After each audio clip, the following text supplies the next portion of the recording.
Hey y'all, welcome back to my channel. Thank you for clicking on this video. As you can see from the title, today I will be sharing with y'all the 5 things I've learned since my business turned 1. My boutique Ebb and Flow turned 1 on July 31st, and things have been so different since then. Videos that I've done for y'all in regards to my boutique have since been changed. I'll have to do updates for y'all. As always, if you like this video, make sure you give me a big thumbs up, leave me a comment, share with a friend, and hit that subscribe button and turn on the bell notifications so you know when I post. Let's get into it. So first thing I learned since starting my business, I cannot be everything for everybody. Ebb and Flow cannot be the one-stop shop in its first year of business. When I first started Ebb and Flow, I don't know if I've told y'all my inspiration or whatever, but I've always wanted my own boutique. But I went to the Florida Classic, and if you're not from the South, the Florida Classic is basically a huge football weekend for the 2 HBCUs in Florida. So FAMU and Bethune-Cookman, they have their football game here in Orlando, and it's like a big deal. There's parties, there's all kind of events that surround this, and with that, people be dressing. So when I was there, it was my first time being at that event. I saw a lot of girls wearing like really cute outfits, and I actually had gone to the mall that on one of the days and got some shorts, these glittery shorts that I like didn't think would fit me, and I was so excited they fit me. And I was like, I want other women to feel the same way. I want them to be excited about finding something that maybe they have tried to wear it in the past and it didn't fit because the store was made for like smaller bodies. So Ebb and Flow was originally intended to be like club wear / with like all kind of stuff. But obviously coronavirus came, and I was still gonna launch my business, and people ain't going to the club. The clubs are closed. So I started out with like loungewear, which has been selling really well. My people love stretchy and comfortable items. That being said, I decided in the last few months that it's stressful for me to try to fit every single need right now whenever I'm still learning, I'm still growing, I'm still progressing and figuring out what works best for my business. So I'm not gonna put my focus into being everything for everybody. I'm gonna put my focus in to perfecting one thing and then in turn bringing in other things. So don't try to be everything for everybody. You may have a lash business and you want to be a clothing store and a beauty store and makeup and everything, but just try focusing on the lashes first and learn what works best for that part of your business before you start doing everything else. It's stressful. It's just stressful. Number 2, the second thing I learned is I am not my target customer.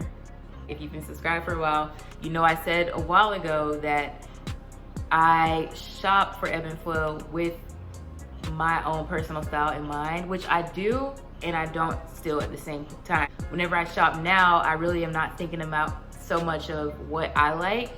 It's more about what my customers like. So if it were up to me, Ebb and Flow would be all glitter and Barbie pink and Jeeps and Halloween stuff, but my customers, they ain't feeling all that, and that's perfectly fine because there's boutiques that do match that for me, and that's why I shop with them. Learning that I am my target customer, but in the same sense I'm not, has changed how I view anything at this point. There are items that I carry that are not my favorite things in the world, and there are items that I carry that I love and wear at least once a week. Learning that yes, you may have been inspired to start something based on, if in my case, based on my personal style, which got me to this point, but continuing to keep my own thoughts in mind when I'm doing things for other people is not the way. I recommend if you find yourself saying, I don't like that, think about, does my customer like it though?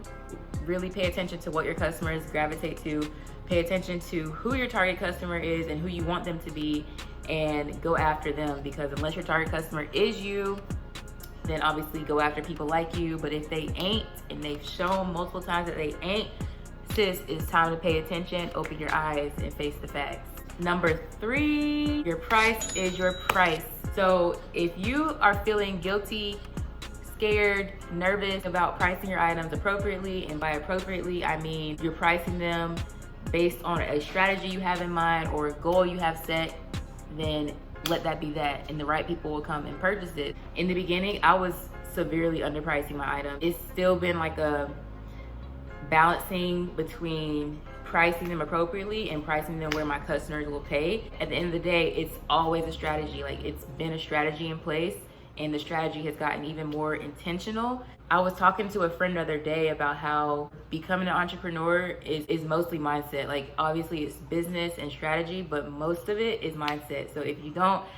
feel like your prices are worthy of people paying for them, definitely look into your mindset of your own self-worth and how you feel about money and all that. Number 4, you'll never stop learning. Don't ever, I don't care how long you've been doing this, don't ever assume that you just know everything, because you do not. I'm always seeking out information on something. Instagram accounts I follow are usually informative. Always be willing to learn something. Even the biggest billionaires, millionaires have mentors or coaches or people they look up to or people they learn from.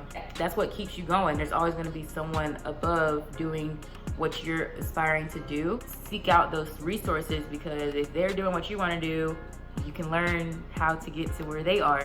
Always be willing to grow. Never come into anything, especially entrepreneurship, thinking that it's just not just a step 1, step 2, step 3 type of thing. It's gonna be a different journey for everybody, but there's always gonna be some kind of information that you can apply in a way that works best for you. Number 5, last but not least, it's okay to take breaks. Do not run yourself ragged. I don't use the word hustle. I don't believe in hustle culture or hustle mentality, because when you're hustling for something, it insinuates that it was never meant for you and you're like chasing after it. And we don't chase after anything. You're starting a business in order to have certain things. In my case, it's in order to have freedom and be able to create. And I can't create if my mind is overworked or if I'm exhausted. Probably the holiday season, which, I mean, I own a retail business, so it makes sense, but I was like running myself ragged. I was doing Vlogmas. I was doing stuff that any retail business would be dealing with during the holiday season, and working a 9 to 5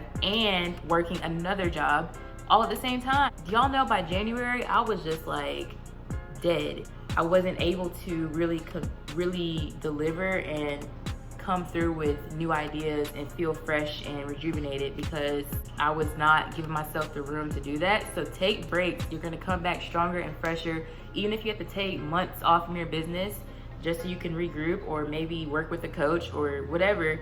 Do that, because you'll come back stronger and better than ever. Since starting my business, I learned this thing about the J months. So basically January, June, and July are slow months in retail. I had no idea, and I was like, why? I'm like, nothing's happening. I'm doing the same things I've done, if not more, and nothing's happening. It's a thing. It's a real thing. I don't know, but if you look up J months, you'll see it. Instead of pushing myself and stressing over the fact that I wasn't getting as many sales as I was getting, I took that time to do back-end stuff. So redesign my website, update my product descriptions, update my pricing structure, and strategize for this end of the year.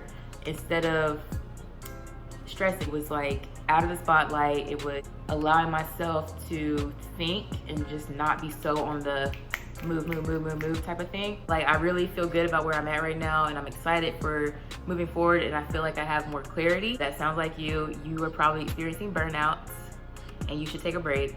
Even if it's a weekend doing nothing but watching Netflix, do that. You don't always have to be hustling or bustling to get what you are seeking to get. All right, y'all, so those are my 5 things I've learned. I just really randomly decided to do this. So I hope y'all enjoy. If y'all like this video, make sure you give me a big thumbs up, leave me a comment, share with a friend, hit that subscribe button, turn on the bell notifications so you know when I post. I'm about to get back to work. By the way, y'all, Starbucks just released their fall drinks, and I got the apple crisp macchiato today, and it's actually good, but it's not like my favorite. So if anyone's wondering. Anyways, y'all, I'll talk to y'all soon. Wishing you much success in all of your businesses. I hope you have a great day. Bye.